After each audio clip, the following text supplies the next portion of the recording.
Now, on paper, that title still belongs to the 1973 Philadelphia 76ers, who went 9-73 in a league with just 17 teams. That's the most losses by any team ever. But when you look at the context of this Mavericks season, there's a real argument to be made that it's even worse. Why? Let's start with the obvious.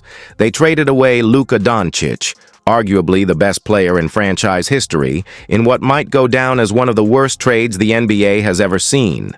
Since the trade, the Lakers, yes, the team that landed Luka, have gone on a tear, winning 6 straight games and rising to second place in the Western Conference. Meanwhile, the Mavericks, who claimed they were going all in to win now, look completely lost. And here's the real kicker. Luka led Dallas to the NBA Finals just last year. If you were serious about winning, keeping him should have been the only move, even if you doubted the long-term fit. He was your best shot at contending right now. To make matters worse, not long after the trade, Anthony Davis went down with what was initially described as a minor injury. So even the win-now core they were banking on is already falling apart. This season for the Mavericks isn't just about losing games. It's about losing direction, identity, and possibly years of future relevance. When you factor in expectations, timing, and what they gave up, this might truly be the most disappointing season in NBA history. I was wondering, why is he shooting the free throws if there's a possibility of him coming back to the game? You gotta get him off. Yeah, it's fine. Things just keep getting worse for the Dallas Mavericks. There's a real chance Luka Doncic won't play another game this season. And to make matters worse, Kyrie Irving just tore his ACL. Now the question has to be asked, will Kyrie ever be the same again? So today, we're breaking down the complete downfall of the Dallas Mavericks. Are they cursed? Did you know they even raised ticket prices in the middle of all this? We'll also take a look at 2 other NBA situations that could become long-term disasters. The 76ers with Joel Embiid, and the Spurs with Victor Wembanyama's injury issues. But first, back to Dallas. What you might not realize is this. The Mavericks do not outright own any of their first-round draft picks from 2027 to 2030. That's right, none. In 2027, they have a top 2 protection, which might save them. But from 2028 through 2030, it gets even worse. The Thunder, Rockets, and Spurs all have the right to swap picks with Dallas. If this team continues to fall apart, it could be one of the most devastating long-term mistakes in recent NBA history. We're talking Brooklyn Nets levels of disaster, like when they traded for an aging Paul Pierce and Kevin Garnett in 2013, giving the Celtics the picks that turned into Jason Tatum and Jaylen Brown. At the time, people thought the Nets won that trade. No one predicted how quickly they'd collapse, and here we are again. At the time of the Luka-Kyrie trade, nearly everyone, except for GM Nico Harrison, thought it was a bad deal for Dallas. But no one expected the team to fall apart this fast. Now, fans are booing the front office. Some are even holding mock coffins outside the arena. The mood in Dallas? It's dark. And unless things turn around dramatically, this could go down as one of the worst decisions in franchise history. While we all love Kyrie and wish him the best, a torn ACL at 33 is a tough road. Recovery at that age, especially in a league as demanding as the NBA, is no guarantee of a full return to form. We've seen it before. Kobe Bryant tore his Achilles at 35. And no matter how hard he worked, and we all know Kobe gave everything, he was never quite the same player before he retired. That said, both Kyrie and Kobe delivered unforgettable moments even after serious injuries. Like Kobe, Kyrie earned a new level of respect when he got up, hobbled to the free throw line, and knocked down his shots before leaving the game.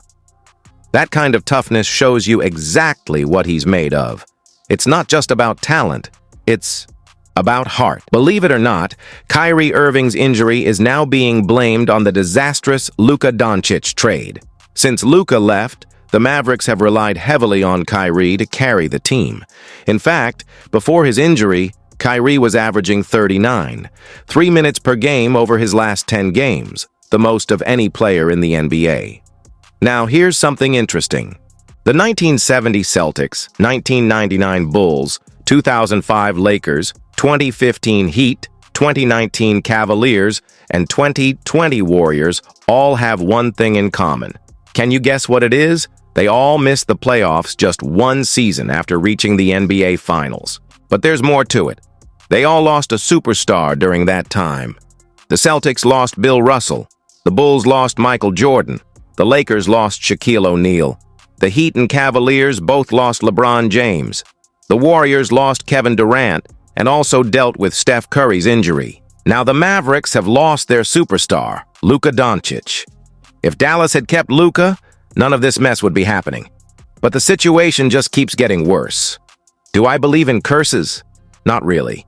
But remember, the Boston Red Sox went 86 years without winning a championship after selling Babe Ruth to the Yankees. History sometimes has a way of catching up. On top of that, the Mavericks have been hit hard with injuries. Derek Lively is out with a stress fracture in his ankle. Daniel Gafford suffered an MCL sprain. Jaden Hardy sprained his ankle. Just a year ago, the Mavericks were in the NBA Finals, and the future looked incredibly bright. Now, everything feels uncertain. How did the Mavericks fall so far, so fast? The answer's pretty clear. It's Nico Harrison. Let's not forget, Nico traded away Kristaps Porzingis for Davis Bertans and Spencer Dinwiddie. Oh, and he chose to re-sign Jalen Brunson. Even though before the 2022 season, Brunson reportedly would have accepted a 4-year, $55 million deal. That's a steal by today's standards. Seriously, how does this guy still have a job? Is he secretly working to boost the Knicks just to drag the Lakers back into the spotlight? I'm joking, but only kind of. Now, shifting gears to the Philadelphia 76ers, can a trip to Germany save Joel Embiid? Here's a quick history lesson. In 2011, Kobe Bryant went to Germany for platelet-rich plasma treatment.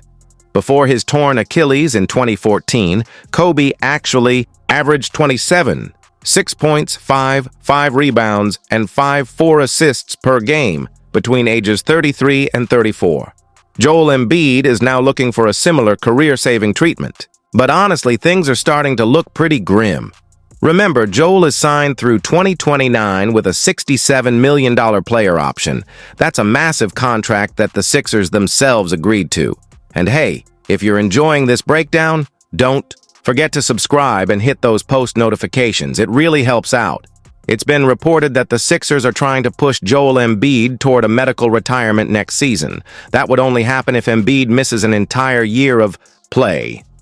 Then, an independent doctor would evaluate him to decide if he can still play basketball. If the doctor says no, the Sixers could void that huge contract they owe him.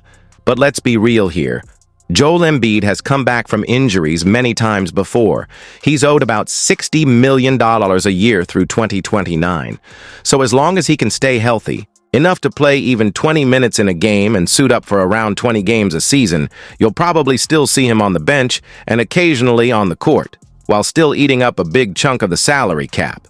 And honestly, I don't blame Embiid at all. Injuries are part of basketball, and they've ended or slowed down careers for great players like Kawhi Leonard and Derrick Rose. It's just part of the game.